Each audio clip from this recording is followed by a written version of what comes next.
Hello, Kyla. How are you?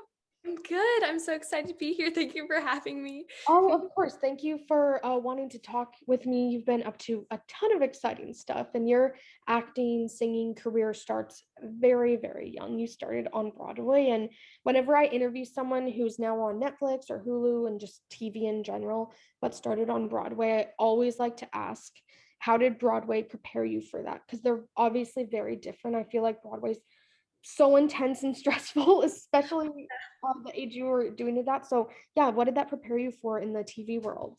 Yeah, I feel like Broadway, just in general, is so different than the TV world. I initially, when I went into acting, I always wanted to do Broadway. That was my main goal. So, TV and film and voice acting kind of came along after it. And I feel like I really learned professionalism on being on Broadway in general. I learned how to work with adults around you because when you're with movies and TV shows and voice acting, like with Trolls and Netflix and everything, you're expected to know everything like right away. So I was with a wonderful group of kids who I still got to be a kid with, but still really learned the basic like principles of professionalism and what's right, what's wrong. And really it prepared me so much going into my teenage career. Of course, of course. One second, Leah just joined, so I'm gonna admit her just so she knows we started, but I didn't want to like cut you off. Yeah. Hello. Hi, we just started, so that's why it took me a couple minutes because I don't want to cut No, you that's okay. off. I'm going to put myself on mute. You don't want to join the interview? Okay, sounds good. Yeah, I think that, like you said, I'm sure that Broadway, you have to be so professional, especially because with Broadway shows, a lot of them are primarily adults. And I mean, even Sound of Music, my cousin was in Sound of Music when she was maybe 10. And obviously there's other kids. I think there's 5 kids, but other than There's that, you're 7 kids and we had 9 on our show because of the swings and everything. Yes, yeah. So you're on a very professional set, and I feel like every Sound of Music production I've ever been to is just insanely professional, high end. So, I mean, the fact that you were introduced to that level of, acting and production at such a young age, I'm sure was kind of mind-boggling. I mean, I'm sitting in the audience, and I was like still in awe. So, I have to ask, which kid did you play? So that is an interesting question. So I initially started off the tour as a swing. So I was Gretel and Marta. I understudied both of them. And then I got bumped up to Gretel. And then I got bumped up to Marta, Brigitte understudy. So I got to play 3 of the girls out of the 5, which I think is so much fun. But as Yeah. I kept getting older, I kept going enough height to get into every single role, which I thought was hilarious. Yeah, that's awesome. I mean, not many people can say they've played 3 of the 5 character kids on Oh, that on Sound of Music within, however long you were touring. So very, very fun story. And yeah, since then you've obviously been doing big things. You're on Trollstopia, and it's so funny. I've seen the original Trolls movie, and I feel like there's so many spin-offs, and like I think there's like apps and like shorts and all this stuff. So were you a fan of the original Trolls movie? And if so, did you ever envision that Trolls would kind of become this empire that gets carried on to different networks? I originally saw the movie. So the original movie, I was actually on tour with my castmates. We all went to go see the movie together. And I loved the movie. I thought it was so much fun. I was like, oh, I'm so excited for this movie to come out. So we saw it. I was like, wow, this is so great, not knowing that I would eventually become a troll in the future. And as I saw, there was just so much. It was such a huge hit across the board, which I thought was great one for little kids and for teenagers like me who love the show. But I didn't really think they were going to do a spin-off series on it because with DreamWorks especially they always do like second movies or third or fourth.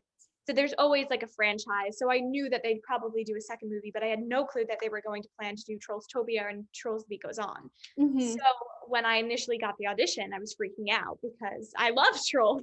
And I ended up booking it, and now here I am. I'm a troll. Yeah, here you are. And I think, yeah, the whole like Trolls empire is amazing. I always forget that it's not Disney. Like I'll go to Disneyland and I'll be like, where's the Trolls ride? I'm like, no, it's DreamWorks, but it kind of It works, has yeah. that. Yeah, it has that like happy-go-lucky feel like a Disney movie. And I think that There's so Yeah. many important messages. I love when like animated movies that are meant for kids can really have messages for the whole family. Yes, And me too. yeah, speaking of, having great uplifting messages, both your songs do that. I love Average Puzzle Piece. I must say, I originally thought before I listened to the lyrics, I'm like, I hope she's not calling herself an average puzzle piece. But then I listened, I'm like, no, she's saying she's not an average puzzle piece. I was Oh like, yeah. okay, thank goodness. Um, but I'm wondering, for me, when I was little, your age, I didn't fit in either, and that, but I didn't like that I didn't fit in. You've actually embraced it and been like, yeah, this is me. Would you say you've always been like that? Or if not, was music something that kind of allowed you to explore that and realize it's okay to be different? Yeah. I mean, for me, I've always just been different. A lot of people say you're so mature for your age, you're such an old Yeah. soul. I've gotten all of those. I still get them all the time. And I think what allowed me to really embrace who I was I kind of had a dysfunctional childhood. I was on tour, I was on set, I was doing 1,000 things. I left my family for 18 months to travel the world. So that alone was enough for people to think I was different. I was always out of school. I wasn't really in school. I didn't really stick with, I have like a couple really close friends in my hometown that I love to death, but I was still always an outsider. Even now, I'm still an outsider. And when I went back into middle school, because I left in elementary school, so I left in third grade and came back in fifth. So Oh, I originally went into middle school not knowing anybody or having any friends. So I think that's when I really decided, especially with the support of my mom, who was always like, "You are so beautiful. You don't need to worry about anything." She's like, "You are so unique and you're so perfect. You don't really need to care about others think." And I went into middle school knowing that, and knowing that message to now is just so awesome.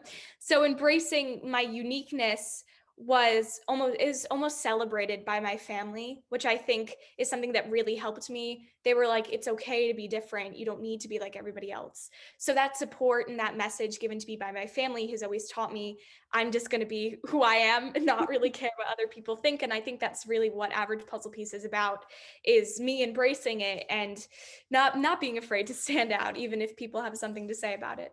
exactly. And it's so incredible to me that you've grasped that idea at such a young age because I mean, I'm 24 and it's still something I'm coming to terms with. And the fact that you're able to spread that message for all your fans, and especially, I mean, young kids, if the young kids are watching you or not watching you, but hearing you on Trollstopia and then listening to the songs you do for that and then discovering the other stuff, it's very, very powerful. And I did want to mention a fun story. So, there's this is very random, very meta, but there's this puzzle company. It's called Liberty Puzzles, and all their puzzle pieces are wooden and shaped very uniquely. So if you have a chance, you should Oh, go on their website. The puzzle pieces are like in shapes of like horses and stuff. oh, that's so So cool. truly not your average puzzle piece. So Not your average puzzle piece. no, I was like, this is so meta. Like, Ava, don't forget to let Kyla know about this. So Yeah. yeah, just a fun fact if you ever have time and are looking to do a puzzle, they're great. I think that part of the reason people love them is for that reason.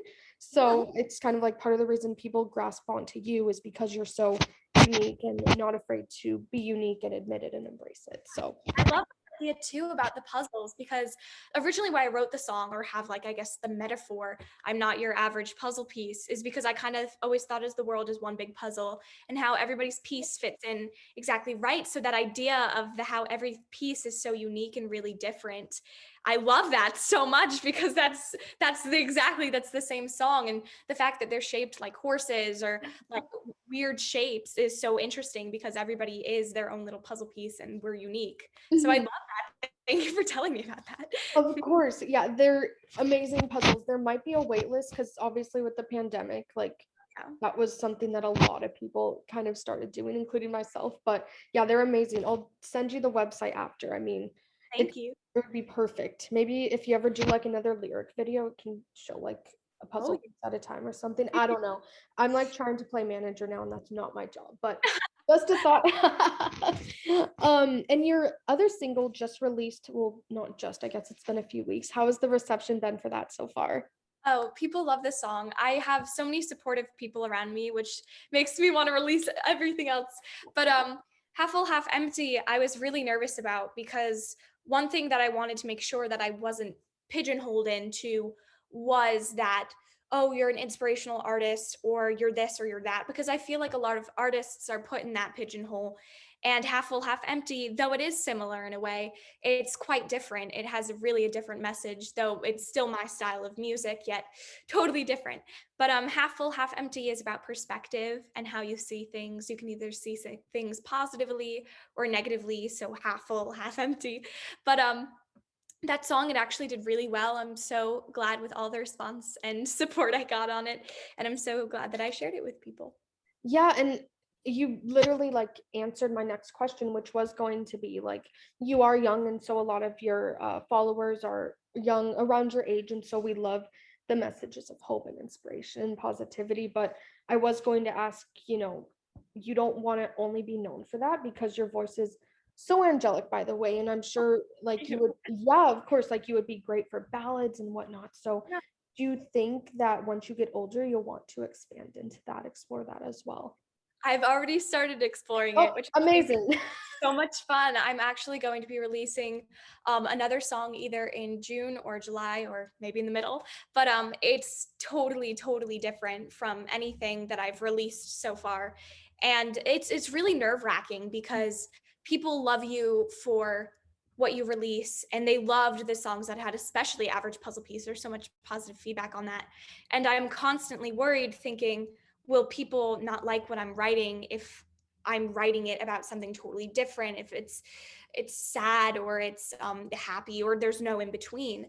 So I constantly think about that, but I've decided that I'm releasing music for me. I love Mhm. sharing messages with people, but in the end, it's an outlet for me. When I'm upset, I'm gonna write a sad song. When I'm happy, I'm gonna write a happy song. So I have explored doing ballads and all that stuff. So I'm so excited to get people in tune of what I'm doing next with that. Oh, yes, I'm excited too. I'm glad you have something like that in the works because, as you mentioned, it's so hard, especially when you start so young. I mean, people who have been following you since the beginning, they know you for your happy, uplifting songs, but it's like you don't want to be pigeonholed into that either. You want to explore. And I'm sure, it's nerve-wracking though. Like I've talked to many artists who feel so nervous before they release something different. It Oh could yeah. even be a different genre because, if you're a pop artist but you decide to write, a pop country song or a pop rock song, like there's always those nerves. But I promise everything will be great. Like you're amazing. So Thank uh, you. of course, of course. And I did want to go back to Trollstopia for a second. So obviously, you're one of the voices, and I'm wondering the process for also having your song featured. Like, did they approach you? Did you say, "Hey, I sing a little too. If you want to feature me, walk us through that." That audition, I think, was the easiest audition I've ever had, which is so crazy, especially for trolls in general. Mhm. But I was about 10 or 11, and well, yes, I was 11. I was turning 12. But it was about maybe a month before my birthday, and I got the audition at 10 o'clock at night, and it was due ASAP. And I was like, oh, okay. And I sat in my closet and I recorded the lines that they gave me, and I recorded a pop rock song, which is the one they asked for. And I'd never sang really any pop music at that point. I was still getting into the world. I was still very much a theater kid, Yeah. singing Journey to the Past and all of the Wicked soundtrack. So I was really kind of nervous, especially to sing something pop rock related. But I totally forgot about the audition after that. I was like, that was such a cool audition. Wow, I'm so happy I got the opportunity. And then I kind of moved on. And about Mhm. a week before my birthday, I got a call saying that I booked the job on the spot, which I thought was totally insane. I was freaking out. It was a Oh, great birthday present. And they already knew I was singing, so they sent me the song. I learned it really fast and I recorded it in one take, which is pretty much unheard of. But one. God, one take, which I look back at that and I'm like, wow, I recorded that song in one take. But that's insane. yeah, it was pretty crazy. And they were like, you just recorded that in one take. And I was like, yeah, I practiced it 1,000 times so I would get it right. Yeah, so that's why. Yeah, because I'm not an actress by any means, so I've always wondered like when you are auditioning for voiceover voice acting, like do you also record the song, or is that something that comes later? So I didn't realize that was actually part of the audition. Yeah, most of the time it is. Sometimes it isn't, and they'll be like, "Oh, can you sing?" And you're like, "Sure." Or they'll hire a voice dub if you can't sing, so they'll take Mhm. somebody else's voice and put it in, which is very common in movies. But I Yeah. was lucky and I got the chance to sing DreamWorks' original song, so I was very happy. Yes. Do you know? I mean, maybe you do know and you can't say, or maybe you just don't know. Do you know if you'll be featured on any more of the tracks for upcoming Trolls stuff? Well, I'm not too sure I'm allowed to enclose that, Of but course I not. really hope I really hope that I am and that I will continue to be a part of their series. Yes, yes. No, it's I remember getting like hearing about Trollstopia a few months ago, a couple months ago, and I saw like a bunch of like not billboards. They're on the benches, whatever those ones on Oh, the benches are yes, called. yes, I know what you're talking about. Yes, I'm like, wait, this is so cool. And I'm a big fan of Anna Kendrick. Oh, So yeah, yes, amazing. yes, love her. Have you been able to meet any of the cast from the movie? I haven't, which is actually something very common in voice acting is you Okay. don't really get to meet a lot of the cast, which is such a bummer because I would love to meet all of them. But I have met the girl who plays Val in Trollstopia, and her name is Lauren Mayhew. And I actually just did a live with her a couple weeks ago, and she's Okay. one of the sweetest human beings. I met her for like 3 seconds. I was running to a violin concert, and she, "Oh, I'm playing Val." And I was like, "Hey, I'm CJ." It was like, "Really nice to meet you." And then we like totally ran out, but I got to reconnect with her and talk to her a little bit, which was super great. Oh, that's so cool. And I mean, I didn't really think of that. It's like you have, because when you're recording, like you don't necessarily need the other characters around you. I'm sure it's helpful to like bounce off and like go through the script, but at the same time, especially with the pandemic, Yeah. I don't know if you recorded it all during the pandemic, but it must be hard, I'm sure, to sometimes be literally in projects with people and not really see them face to face. Did It you? is. Yeah, it really is. It's really hard because as a theater actor, I'm so used to bouncing off of other people's energy that they're giving me on stage. If they mess up a line, I'll go along with it. So it's Mhm. really like you're playing with the person. Where voice acting is really quite different. I'm talking into a microphone to people, to the sound production people in LA, which I think is really funny. But it's really great though. I still love it. I think it's so much fun that I get to play such a unique character. For sure. So are you based in LA, or do you just come out here for the projects? I'm actually in New York and Oh, okay. I record in New York City usually. I've recorded a couple times. Actually, I have an at-home studio. So I've recorded a couple times in my house, but most of the time I go into New York City and I Skype with the people, basically what we're doing now, and Yeah. from LA. And it's always a weird time because the time difference is like 3 hours or I something. know. So it's either like really late at night or like really early in the morning, which is Yes. funny. Someone gets an unfortunate time on one of the coasts, unless Oh it's like at 1 and 4 or something like that. yeah. Yeah, I totally get it. I'm in LA, so one, yeah, like one here, so four for you. So Yeah. and something I like to always ask people I interview who are still in school, is it hard for you to balance that with acting and music, and how do you navigate that? Yeah. I mean, one, I was on tour. It was really easy. I had a tutor, and actually, I enjoy homeschooling better than I do going to actual school. I feel like a lot of the school time is wasted doing classwork and other activities Busy and work, yes. work, really. And both of my parents are teachers, so I'm allowed to say that. But Oh yeah, I don't worry. And I'm allowed to say it because I'm not in school anymore. oh yeah. I don't know why I'm allowed to say it, but I am. We're allowed to say it. But I really feel like being at home is just so much better. And Mhm. I went to all of middle school. Of course, I left, I think, 3 or 4 times for multiple months. But I was still in middle school. And I did most of my elementary school except for fourth and fifth grade. And balancing school is really hard. I mean, my main tactic that I use is really having a set schedule of what I'm doing Mhm. when I'm doing it, because if I don't, my whole day is all over the place. I have a lot of homework, especially now that I'm a freshman in high school. The Oh, homework level is it's astronomical. I know it's skyrockets. I Yeah, remember. I remember.